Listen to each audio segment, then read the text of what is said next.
Puji Tuhan, salam sejahtera, kasih Tuhan Yesus Kristus. Jumpa kembali Bapak Ibu Saudara-saudara kasih Tuhan. Untuk kesempatan ini, untuk kita sama-sama menikmati firman Tuhan.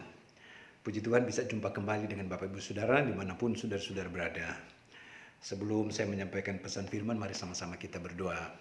Bapa Surgawi, Bapa di dalam nama Yesus, kami bersyukur untuk kesempatan ini, kami ada sebagaimana ada untuk menikmati Tuhan di dalam kebenaran firman. Karena kami perlu firman-Mu. Sebab itu Bapa, berfirmanlah, biar pengurapan Tuhan jadi bagian kami, jadi bagian hamba-Mu. Karena kami perlu firman yang adalah Engkau sendiri. Sebab itu berbicara lewat hamba-Mu, pengurapan Tuhan jadi bagian kami semua. Kami bersyukur, kami akan baca renungkan firman-Mu dalam nama Yesus Kristus. Haleluya. Amin. Puji Tuhan, renungan firman Tuhan pada kesempatan ini terdapat dalam kitab 2 Korintus pasalnya yang keempat. 2 Korintus pasal yang keempat, ayatnya yang ke-16 sampai ayatnya yang ke-18. Saya akan baca firman Tuhan berkata demikian. Sebab itu kami tidak tawar hati, tetapi meskipun manusia lahiriah kami semakin merosot, namun manusia batinia kami dibaharui dari sehari ke sehari. Sebab penderitaan ringan yang sekarang ini mengerjakan bagi kami kemuliaan kekal yang melebihi segala-galanya, jauh lebih besar daripada penderitaan kami. Sebab kami tidak memperhatikan yang kelihatan, melainkan yang tak kelihatan. Karena yang kelihatan adalah sementara, sedangkan yang tak kelihatan adalah kekal. Puji Tuhan, saudara-saudara jemaat yang dikasihi Tuhan, lewat firman Tuhan adalah suratan Paulus kepada jemaat yang ada di Korintus, bahwa dalam menjalani hari-hari kehidupan ini tentu tidak sedikit tantangan yang kita hadapi, saudara-saudara. Dan oleh Alkitab berkata, jangan engkau tawar hati. Puji Tuhan. Dan saudara, saya percaya dalam hidup kita pun juga demikian. Kita mau menjadi pribadi yang kuat di dalam Tuhan. Tidak tawar hati ketika menghadapi apapun. Entah dalam keadaan sulit, sukar, saudara-saudara. Kita tetap kuat di dalam Tuhan. Tidak tawar hati. Sebab Alkitab menulis, orang yang tawar hati dalam kesesakan maka dia tidak akan mendapatkan kekuatan. Puji Tuhan, saudara-saudara dikasih Tuhan. Dalam tulisan firman Tuhan, penderitaan ringan yang sekarang ini. Penderitaan ini bicara identik dengan pergumulan yang kita hadapi dalam hidup ini. Dan Alkitab berkata, sebetulnya penderitaan ringan yang kita hadapi dalam kehidupan ini adalah Alkitab memberikan sebuah pengertian bahwa kehidupan kita ini memang Tuhan izinkan untuk terus diproses dengan satu tujuan mulia adalah untuk Tuhan mau menyatakan rencananya yang indah dalam kehidupan ini. Sehingga apapun sebab kami tidak tawar hati meskipun manusia lahiriah kami semakin merosot. Rasul Paulus menulis di ayat yang ke-6, ditulis begini, maka oleh karena itu hati kami senantiasa tabah. Puji Tuhan.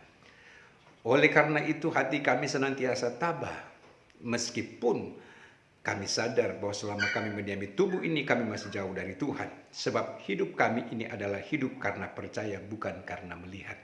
Saudara, ini adalah bicara tentang tindakan iman dalam melihat setiap keadaan. Ini sikap iman di dalam menyikapi setiap situasi yang kita hadapi. Artinya adalah iman yang ada pada saudara yang kitab 1 Yohanes menulis yang akan memberikan kemenangan. Apa yang akan mengalahkan dunia selain iman kita, percaya kita kepada Tuhan. Sehingga saudara, apapun yang kita alami ketika kita memiliki keyakinan iman di dalam Tuhan, maka oleh iman kita akan mengalahkan segala apa yang ada di sekitar kita. Termasuk pergumulan dan penderitaan. Dan akan memberikan kekuatan baru dalam kehidupan kita sehingga kita tidak tawar hati. Saudara-saudari kasih Tuhan. Sehingga kalau saya mau tanya kepada saudara, apa pergumulan yang kau alami dalam hidup ini? Saya mau sampaikan, maka Alkitab menulis, jangan engkau tawar hati. Firman berkata, Paulus berkata dalam tulisan firman Tuhan di sini, kami senantiasa tabah. Iya, tabah ini saya paralelkan dengan orang yang tetap sabar dan kuat menghadapi setiap keadaan itu. Puji Tuhan. Kenapa? Karena dia percaya bahwa Tuhan sanggup untuk menolong dia. Tuhan juga sanggup untuk menolong saudara-saudara. Tuhan juga sanggup untuk menolong saya dan saudara-saudara. Puji Tuhan. Satu ayat lagi, masih dalam kitab yang sama. 2 Korintus pasal 4 ayatnya yang ke-8 dikatakan begini. Dalam segala hal kami ditindas namun tidak terjepit. Kami habis akal namun tidak putus asa. Kami dianiaya namun tidak ditinggalkan sendiri. Kami dihempaskan namun tidak binasa. Ini bicara tentang jaminan di dalam Kristus. Setiap keadaan apapun yang ditulis oleh firman Tuhan di sini, Tuhan selalu ada membela, karena Tuhan yang menjadi jaminan dalam engkau. Saudara-saudara, ditindas sekalipun, ya, dianiaya sekalipun, ditinggal sekalipun, Tuhan menjadi jaminan dalam kehidupannya. Saudara-saudara, saya percaya juga pun Tuhan selalu menyertai saudara. Amin. Sehingga engkau tidak jalan sendiri, tetapi Tuhan ada menyertai.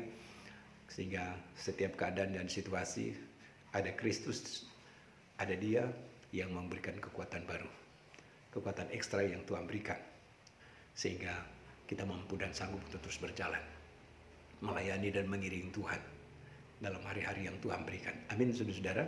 Puji Tuhan, Bapak Ibu saudara-saudara kasih Tuhan. Dan kesempatan ini di renungan yang singkat, kiranya Roh Kudus meteraikan firman-Nya dalam kita menjalani hari kehidupan. Kita tidak akan tawar hati, saudara-saudara. Kita benar percaya kepada Tuhan. Tuhan berikan kekuatan baru dan Dia tidak meninggalkan engkau sendirian. Dalam setiap keadaan, Tuhan selalu berikan pembelaan. Amin. Tuhan berkati Bapak Ibu, saudara-saudara, dan mari sama-sama kita berdoa. Bapa di sorga, terima kasih untuk firman-Mu yang sudah kami dengar. Biar firman-Mu itu terpatri dalam hati kami. Dalam setiap keadaan, Engkau ada menjadi kekuatan dalam kami. Dalam setiap situasi, Engkau ada beri pembelaan bagi kami. Kami mau berdoa, Tuhan tolong kami semua. Kekuatan ekstra oleh Roh Kudus-Mu itu kami perlu. Karena kami menyadari tidak sedikit tantangan yang kami hadapi. Kristus ada yang akan membawa kami terus pada kemenangan. Yang akan membawa terus kami pada sukacita yang dari Tuhan.